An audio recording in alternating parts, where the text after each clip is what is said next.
Eksklusibong nasilip ng News 5 ang hukay kung saan natagpuan ang mga bangkay ng maginang balikbayan sa Tayabas, Quezon. Sa kauna-unahang pagkakataon, nakalapit din ng media sa bahay na pag-aari ng mag-asawang suspect na kaanak ng mga biktima. Nasa front-end balitang yan si Brian Basa.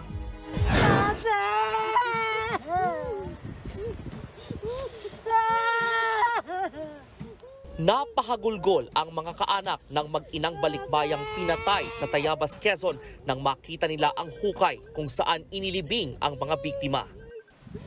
Malapit sa hukay, nakita pa roon ang pinaniniwalaang hibla ng mga buhok ng mag-inang sina Lori Litada at May Motegi. Ilang hakbang lang ang layo ng hukay na ito sa bahay kung saan nangyari ang karumal-dumal na krimen. Sa unang pagkakataon ay nakalapit ang media sa bahay na ito na huling tinuluyan ng mag-inang Lori Litada at May Motegi. Pag-aari ang bahay na ito ng kapatid at ng bayaw ni Litada na sina Ligaya at Charlie Pahulas. Kwento sa amin ng mga kaanak, mismong si Lori pa ang tumulong sa mag-asawa na mabili ang bahay na ito. Kaya hindi sukat akalain ng pamilya na dito magtatapos ang buhay ng mag-inang balikbayan.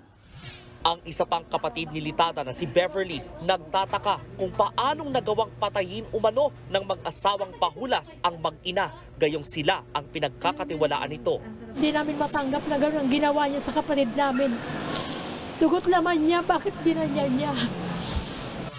Ngayon pa lang sila mag-uumpisang magluksa pagkakuha ng abo ng mga biktima mula sa punerarya sa Lucena. Mensahe nila sa pinaslang na mag-ina. Huwag niyo sinaling lumayan. Multo niyo sila. Hanggat maaari.